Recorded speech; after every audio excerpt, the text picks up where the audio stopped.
नमस्कार, स्वागत है आपका आर्य न्यूज में। मैं हूं आपके साथ सुमन पाल। उत्तर प्रदेश के कुशीनगर में ही कुआं ढहने से 13 लोगों के मारे जाने की खबर सामने आई है। आपको बता दें कि नेबुआ के ही नौरंगिया थाना क्षेत्र की यह घटना बताई जा रही है। मरने वालों में अधिकांश महिलाएं शामिल बताई जा रही हैं। घटना बुधवार देर रात की बताई जा रही है। आपको बता दें कि मुख्यमंत्री योगी आदित्यनाथ ने घटना पर दुख जताते हुए घायलों के इलाज की व्यवस्था करने के निर्देश भी दिए हैं। यह घटना उस समय हुई जब शादी की एक रस्म के दौरान महिलाएं और बच्चियां एक कुएं के किनारे खड़ी थीं। अचानक कुएं पर लगी लोहे की जाली टूट गई और महिलाएं उसमें गिर गईं। घटना की सूचना मिलने के बाद मौके पर पहुंची पुलिस और प्रशासन की टीम ने 11 लोगों के शव कुएं से बाहर निकाले हैं और प्रशासन ने मृतकों के परिजनों को ही 4 लाख रुपए मुआवजा देने की भी घोषणा की है। पुलिस ने मृतकों की संख्या बढ़ने की आशंका भी जता दी है। आपको बता दें कि मर्चरी में अभी तक 11 शव पहुंच चुके हैं और मुख्यमंत्री योगी आदित्यनाथ ने इस घटना पर दुख भी जताया है। उन्होंने अधिकारियों को घायलों के इलाज की समुचित व्यवस्था करने के भी निर्देश दे दिए हैं।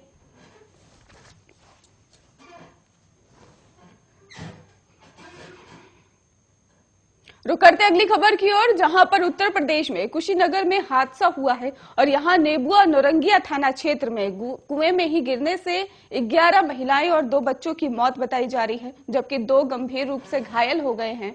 और इस हादसे को लेकर ही प्रधानमंत्री नरेंद्र मोदी ने दुख भी जताया है। पीएम मोदी ने ट्वीट करके कहा है कि हादसा हृदय विदारक है और इसमें जिन लोगों को अपनी जान गंवानी पड़ी है उनमें परिजनों के प्रति मैं गहरी संवेदनाएं व्यक्त करता हूं और हादसे के बाद प्रशासन ने मृतकों के परिवारों के लिए 4-4 लाख मुआवजे का भी ऐलान किया है।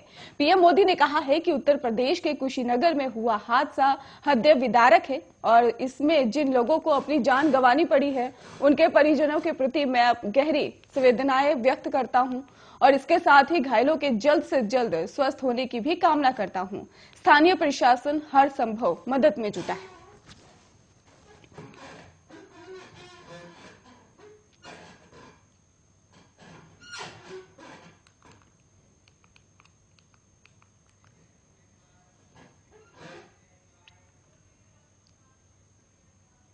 बॉलीवुड के मशहूर सिंगर बप्पी लहरी का मंगलवार देर रात मुंबई के एक अस्पताल में निधन हो गया था।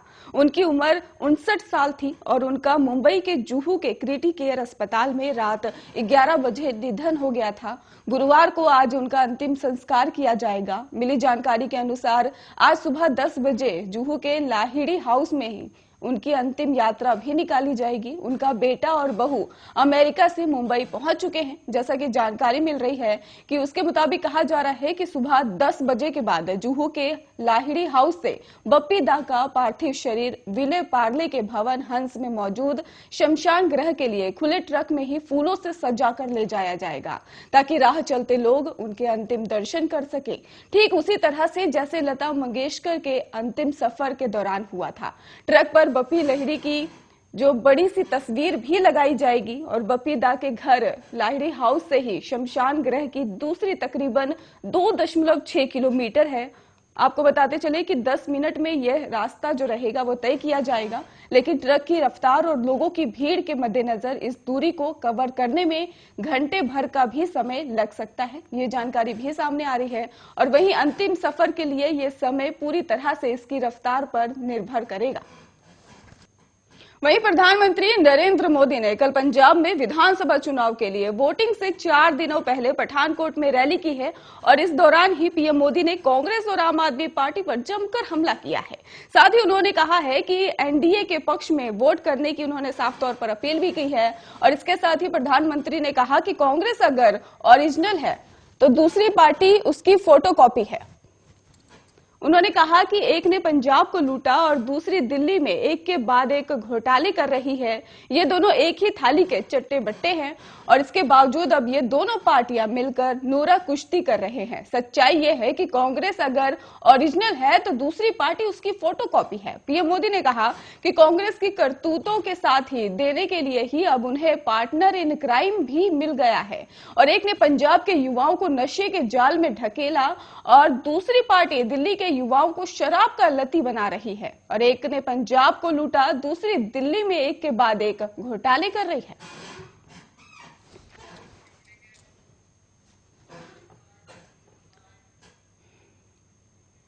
राष्ट्रीय सुरक्षा सलाहकार अजीत डोभाल ने भी एक बार फिर से घर में ही कल एक शख्स ने गाड़ी के साथ घुसने की कोशिश की है।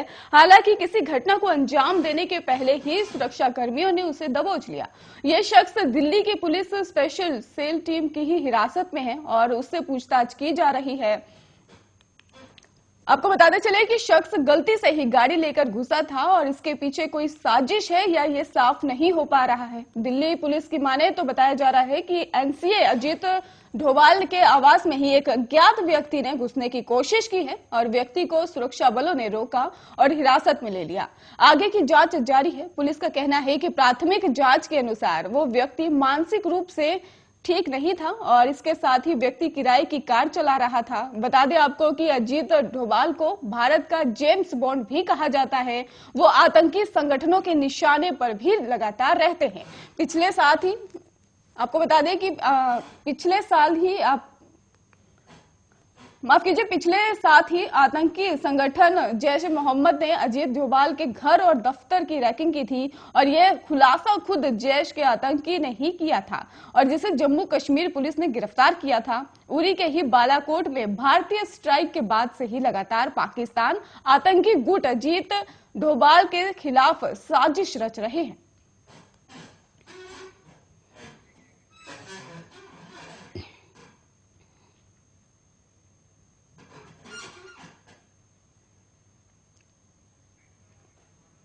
यूक्रेन में हालात जो है लगातार तनावपूर्ण बने हुए हैं। भले ही रूस ने अपने कुछ सैनिकों को वापस बेस पर बुलाने के आदेश जारी किया हो, लेकिन इसके बावजूद हालात अब तक सुधरे नहीं हैं। इसे देखते हुए अब भारतीय दूतावास ने भी एक एडवाइजरी जारी कर दी है और इसमें बताया गया है कि हम नजदीकी से हालात पर नजर बनाए हुए हैं और यूक्रेन में भारतीय दूतावास की तरफ से कहा गया है कि हमें इस बात की जानकारी है कि कई भारतीय छात्र यूक्रेन में हैं। साथ ही सभी के परिजन उनके लिए काफी चिंतित हैं। सभी लोग भारत के लिए फ्लाइट्स का इंतजार कर रहे हैं और इसे लेकर जानकारी चाहते हैं। इसके लिए तमाम एयरलाइंस और एविएशन अथॉरिटी से बात की जा रही है। कोशिश की जा रही है कि यूक्रेन और भारत के बीच फ्लाइट्स की संख्या को बढ़ाया जाए। भारतीय लोगों के लिए एम्बेसी में भी कंट्रोल रूम तैयार किया गया है और साथ ही विदेश मंत्रालय भी यूक्रेन में रहने वाले लोगों के परिवारों की चिंताओं को दूर करने की कोशिश में जुटा है। लोगों की हर तरह की मदद भी करने की कोशिश लगातार की जा रही है।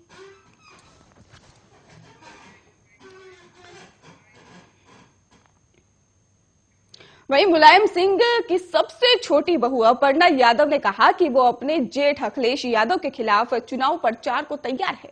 अखिलेश यादव मैनपुरी जिले के ही करहल सीट से चुनाव लड़ रहे हैं और अपर्णा यादव ने कहा कि बीजेपी का शीर्ष नेतृत्व बहुत सोच समझकर ही हर जगह भेज रहा है और वो जो तय करेगा मैं करूंगी। अपर्णा बिष्ट यादव से जब मीडिया ने पूछा कि क्या वो करहल से ही बीजेपी उम्मीदवार के खिलाफ प्रचार करने जाएंगी जहां से अखिलेश यादव चुनाव लड़ रहे हैं, इस सवाल पर अपर्णा यादव ने कहा कि पार्टी जहां मुझे भेजेगी अपर्णा यादव वहां जाएंगी और इसी क्रम में ही मैं रायबरेली, सीतापुर, बाराबंकी, बहराइच और कानपुर देहात होकर आई हूं और लखनऊ मेरे लिए बहुत महत्वपूर्ण है।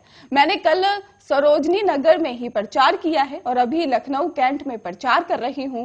पार्टी जो मुझे आदेश कर रही है मैं पार्टी के साथ हूं और पूर्ण निष्ठा के साथ पार्टी जो मुझे कहेगी वो मैं करूंगी। अपर्णा यादव ने कहा कि अब मैं बीजेपी में हूं। उन्होंने कहा कि परिवार और राजनीति अलग अलग विषय है, दोनों को एक साथ ना मिलाया जाए तो ज्यादा अच्छा रहेगा। परिवारवाद के आरोपों पर अपर्णा यादव ने कहा, मैं परिवारवाद का उदाहरण नहीं हो सकती हूं, मैं परिवारवादी राजनीति का हिस्सा नहीं हूं। मैं अब राष्ट्रवादी पार्टी के साथ हूं और परिवारवादी पार्टी के साथ नहीं।